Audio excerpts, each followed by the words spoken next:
This ain't what you want. Project This ain't what you want. This ain't what you want. 1600 block. I just wanna rock. I just wanna I just wanna rock. Body yada yada. Hi, I just wanna rock. Body yada yada. It's in my brain. Do you know that? It's living rent free. I can't get it out. You did that. Yeah, it's hypnosis. I got that new ruckus straight out the motherfucking lab. Excuse me. Excuse me, Rob. That's it. Let the music take control, baby. That's it.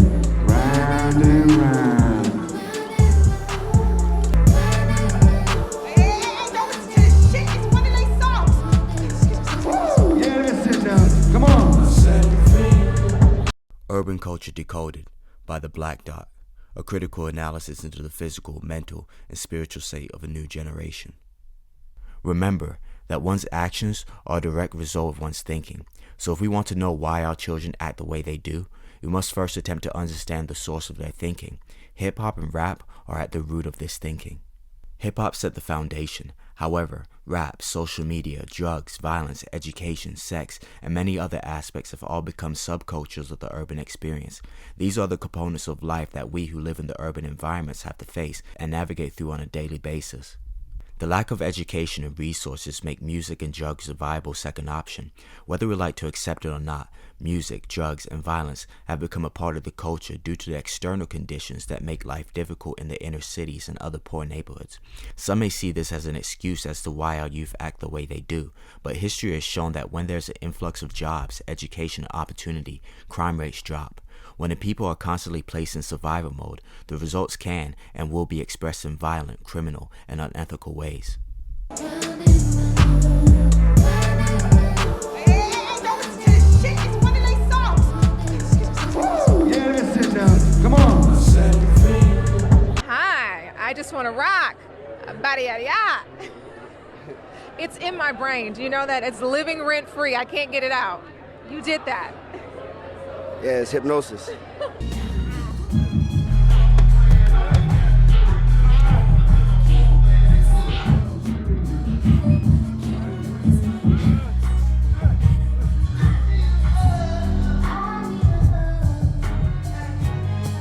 got the sweetest hangover.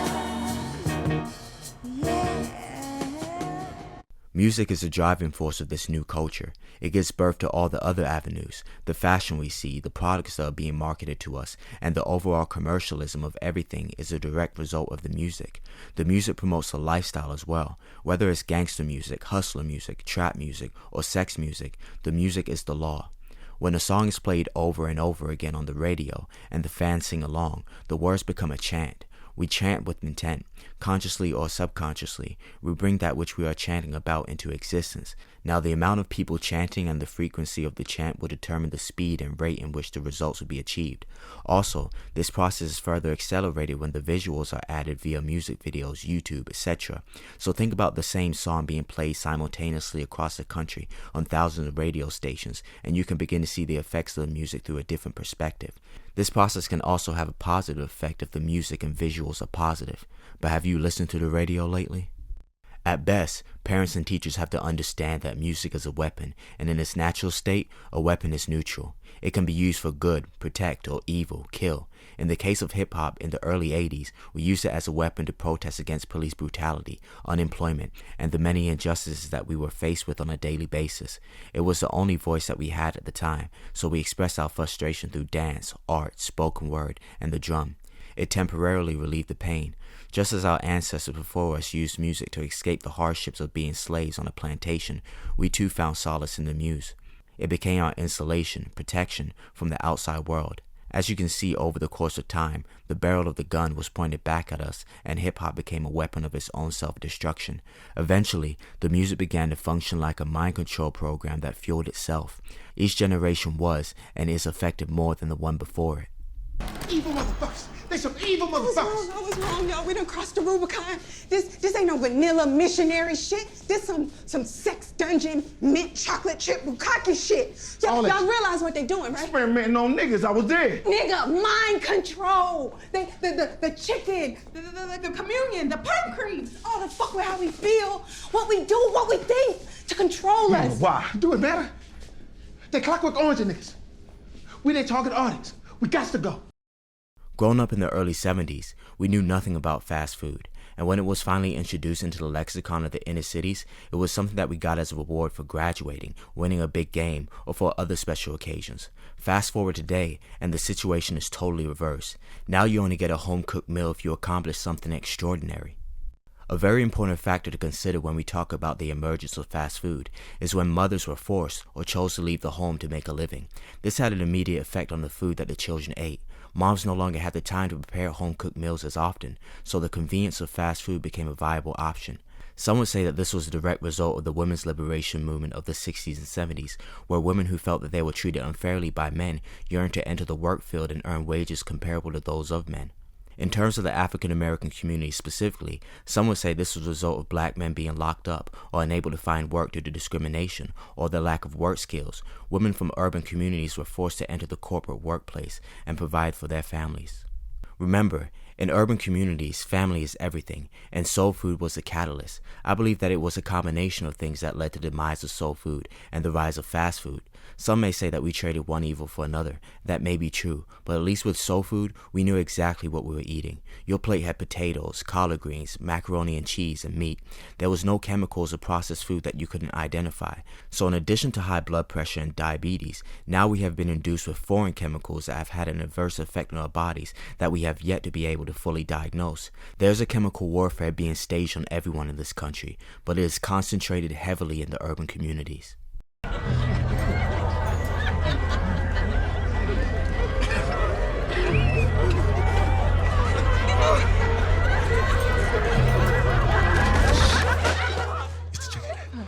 It's the goddamn chicken. It's the chicken. The powder. The powder in the chicken. Look, when I was in the trap house, there was some white powder right there. I thought it was cocaine. I took some of it. It wasn't cocaine. I started laughing. You break some, I shoot a nigga. Now we here. We eat this chicken. We all laughing.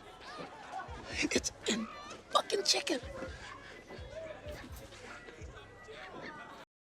On every corner there is a fast food establishment, from the Chinese restaurants, who knows what they're cooking, to the more established fast food companies. We are under constant chemical assault. I was able to decode the data from Multinational Inc. The general is under the influence of a psycho-hallucinogenic drug. It's a mind control drug, sir. Very powerful, very easy to use. Good Lord. With something like that, the man could control every black person in America. Theoretically, yes. But it would take years to administer the doses individually. To be efficient, you'd need to develop a huge distribution system. The chicken! Page 50. Like cerium oxide, CEO, titanium oxide, TiO, is a semiconductor and photocatalyst with excellent ultraviolet UV absorption, and yet strangely, titanium is classified as a food additive. In fact, according to the 2013 Nanotechnology Consumer Products Inventory, besides the MP-TiO2 in processed foods and beverages, MP Gold AU, MP Zinc Oxide ZNO, and MP Silica Oxide SiO have increased in foods as well. Are you getting the idea that nanoparticles are a delivery system to the cells?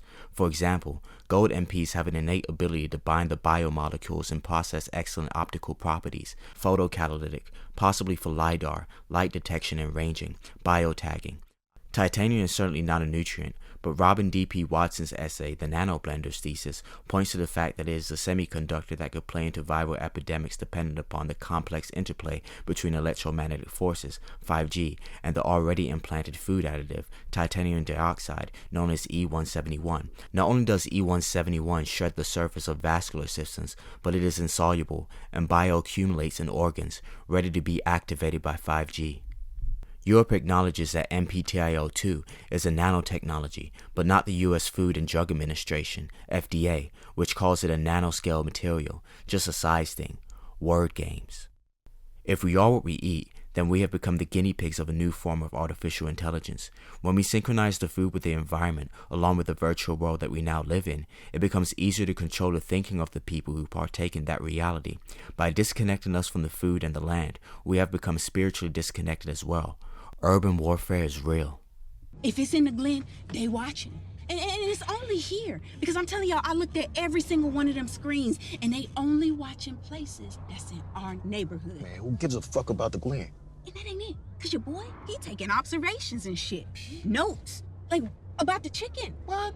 And what it's doing to people. Come on. Somebody is conducting experiments on us. Obviously, big pharma corporations are competing with each other for a place at the oak table of global profits, but it is also obvious that they are abetting members of their all-powerful eugenics-oriented cartel or cabal who are jockeying for position in the biggest drug deal ever. Does the famous secret covenant hearken from the cartel? We'll use science and technology in subtle ways, so the public will never see what is happening. We'll use soft metals, aging accelerators, and sedatives in food and water, also in the air. They'll be blanketed by poisons everywhere they turn. The soft metals will cause them to lose their minds. We'll promise to find a cure for many of our fronts. As you can see, the General is totally under our control. Yes, our little experiment was a success. In fact, I've decided to use the General to launch Operation Whitewash. Fabulous. I'll inform Multinational to step up production. So if you haven't seen this movie, The Undercover Brother, it's about a general who is running for president and actually had a good chance of winning. But the man, the white man, didn't want to see the black man in the White House. So they sabotaged his campaign by capturing and kidnapping the general and put him under mind control to forego his presidency and establish his own stereotypical chicken joint instead. But the chicken that he was forced to sell had mind control properties in it, so black people would act out of character. Jay-Z is doing Lawrence Welk's greatest hits. John Singleton to remake Driving Miss Daisy. Terry McMillan. Oh, Stella got a white man back? Double damn it. Black people all over the world are losing their damn minds. And look, they've all been exposed to the General's fried chicken. Smart brother, how's it coming with this antidote? I found one, Chief, but it only works on one person at a time. This movie is so ridiculous that you know they're telling the truth. There's no other reason for a movie like this to exist unless to tell the truth, but to do it in a very humorous and subtle way so it goes over your head. And now that the general is under mind control, he's stiff as a board and does only what he's told to do. General, could you come in here, please? General, if it's not too much of a bother, would you mind terribly killing this man? Thank you. Unfreeze him, or I put a bullet through your fucking teeth. Fontaine. Fontaine, point that gun at Yo-Yo.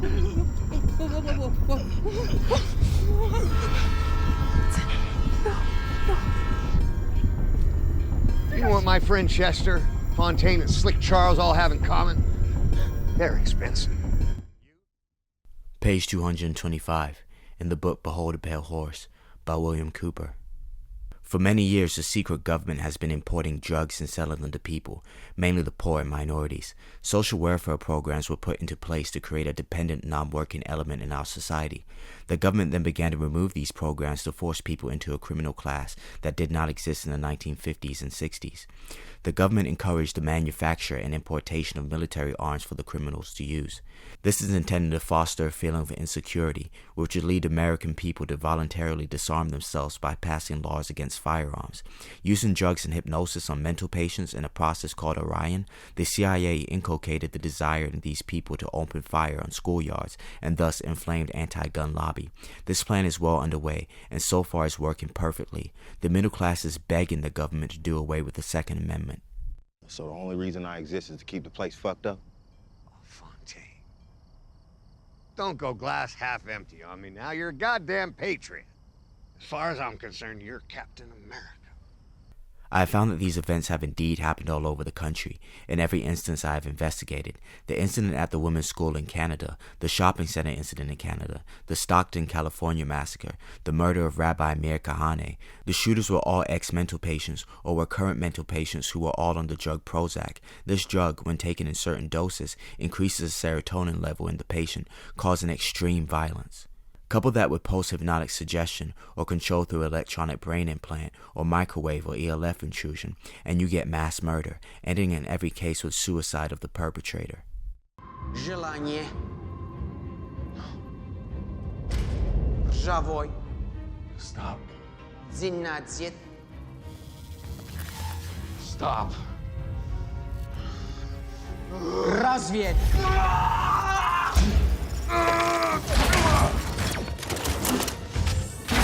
9.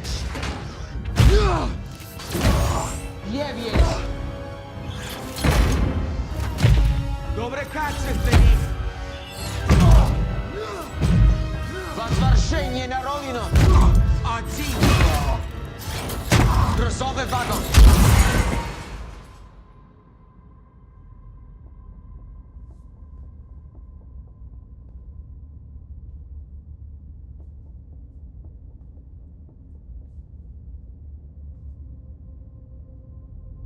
Солдат.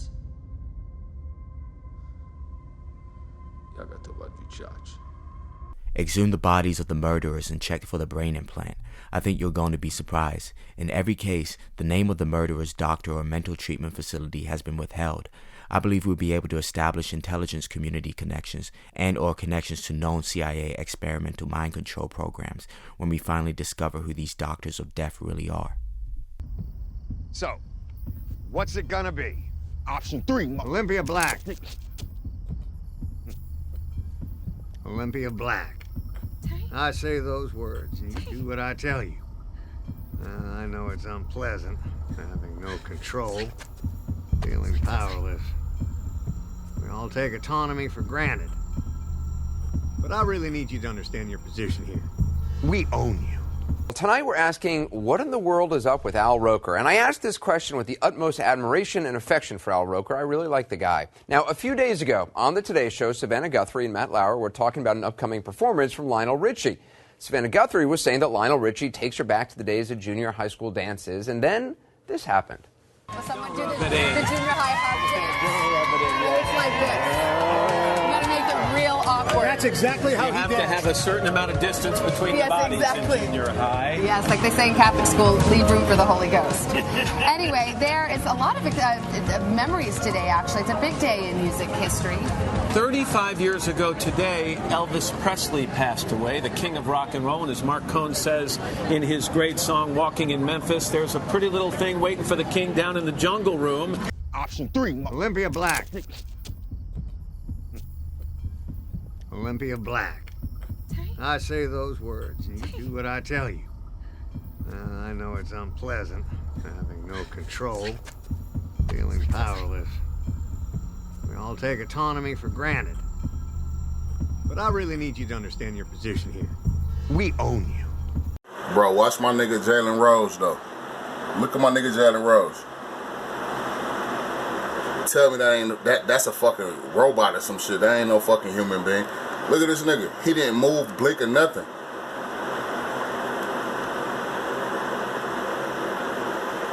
Bro, look at this shit.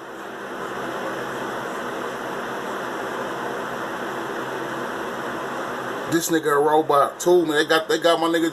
That's my nigga. He from my city. No, they got him too. No, this shit wicked than a bitch. I just peeped this shit watching the game in the finals. There's a pretty little thing waiting for the king down in the jungle room. Natalie Morales. Now, I think they were talking about Elvis, something in the jungle room. I couldn't pay attention because Al Roker just kind of froze like that. He stood completely still with that look on his face for 17 seconds. 17 seconds. That's like a day and a half in live TV time. And I need to know what that was about. All right, and Connor, can you respond? Say something nice about Jose, please? No? Okay, not happening.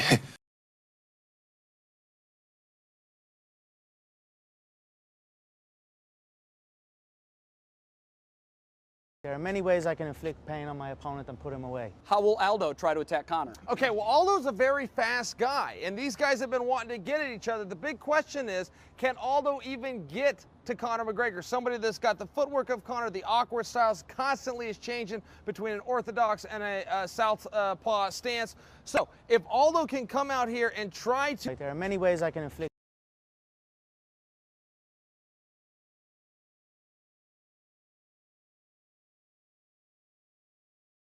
So, if Aldo can come out,